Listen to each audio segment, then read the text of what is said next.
They say there's a very small percentage of psychopaths in the world. Very small percentage. But we always remember them, right? It's kind of like bad news in the news on the news TV channels or on social media.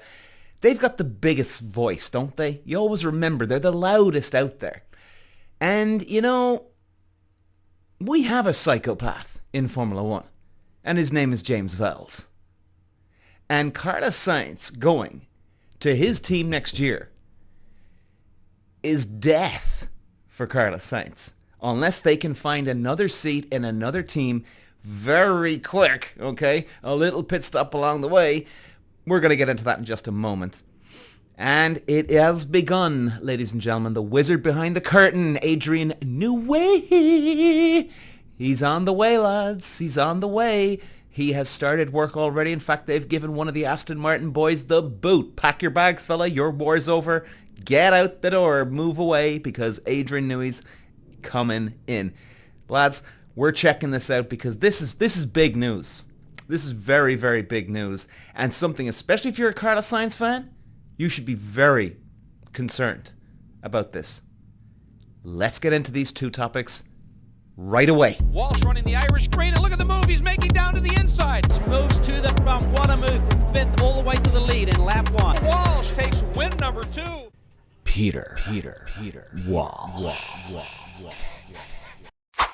My heart does go out to Carlos Sainz, and any of you fans out there, I'd love to know how you feel, and let me know in the comments if you want, because you must be nervous, him going from Ferrari, going back to Williams. And lads, I would be very, very nervous. I've been in this situation. I have seen race engineers, team owners who can be crooked, but I don't think I've ever seen such a real maniac at the wheel like James Vowles has done in Williams. This guy is chopping and changing, is messing around his drivers, causing serious untrust.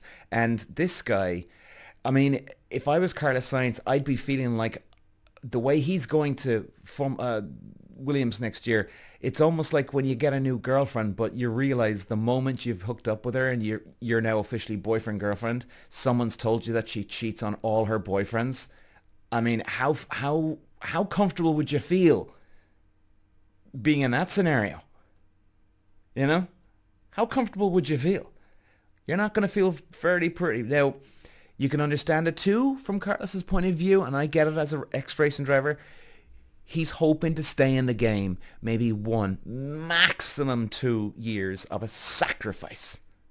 Okay, stay in the game. Hopefully my manager gets a good contract for 2026 or 2027. That's what he's hoping for here. And obviously he wants to be at the top sport.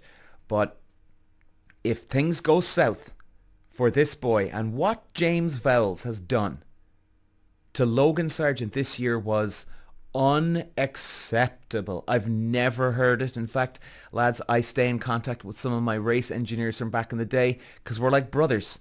And even when Logan Sargent got booted out of the team, it was criminal. It was unbelievable what happened to the guy. I mean, they put Alex Albon into his car because Alex crashes out his car. That's like saying that's like saying Peter's a boxing fighter, okay, or you're a boxing man, you're in the ring, but halfway through the match, your coach comes over and says, okay, time out, literally pulls you to the side, pulls you out of the ring, and decides to get another boxer to take your place in the exact same fight, and worse, you've got to strip down naked and give him your shorts. Yeah, it's that bad, lads. Honestly, it's that bad. I can't tell you. My helmet here. This is my pride and joy. My suit, my racing car was my pride and joy. It's very, very hard to explain to a lot of people how personal these are to a racing driver. And I've always said, I'm going to my grave with this helmet. I'm really being serious. Call me crazy, call me intense, whatever you want, but hey man, that is just the way it is. This is my baby. And if I could take my racing car with me, I'd take it with me as well. But you obviously can't. But, I mean, really, lads, you know, Logan Sargent just out the door, good luck. And it's not like Logan Sargent was crashing all the time. This was Alex Albon messed up. His teammate messed up. And they boot him out. It's quite incredible, lads. Quite incredible. Maybe another example would be like, imagine if you're at your job and the guy sitting next to you messes up, and yet he messes up and they boot you off your desk, give him your job for what? For nothing. And Alex Albon's results have not been outstanding comparing to Logan Sargent in this year. Now, by the way, I've got nothing against Alex Albon. I've got nothing against Logan Sargent. It's just, it was criminal. It was criminal. So guys, anyway, the point is, Carlos Sainz is saying here in a news article, he's saying, when asked during the recent triple header if he felt a special desire to win during his final races as a Ferrari driver, with it being put to him, Sainz responded, nothing special apart from obviously a lot of motivation to try to achieve it. Nothing would make me happier than achieving something like that before the end of the year. I'm going to give it my absolute best. If it comes, great. If I'm sure I'll be celebrating. If it doesn't, I don't believe it'll be my last chance of fighting for wins or podiums in Formula 1. You see what he's saying there? Yeah. Maybe Williams will find something, lads. Maybe they will. Maybe they will. And maybe James Vowles has learned his lesson. I wouldn't trust this guy as far as I could throw him. I tell you that. This guy's crazy. Crazy. And if they don't have the car next year, Lord only knows what he's going to do. Maybe he'll actually side with Sainz, and maybe he'll boot out Alex Albon out of his car to help Carlos Sainz. But there's no trust here, man. But, you know, Carlos Sainz, he's a nice guy. And what he did with his appendicitis this year, coming back, just, I mean, I give the man a gold medal, you know, top, bravo, sir, bravo. And I really do, I do, you know what,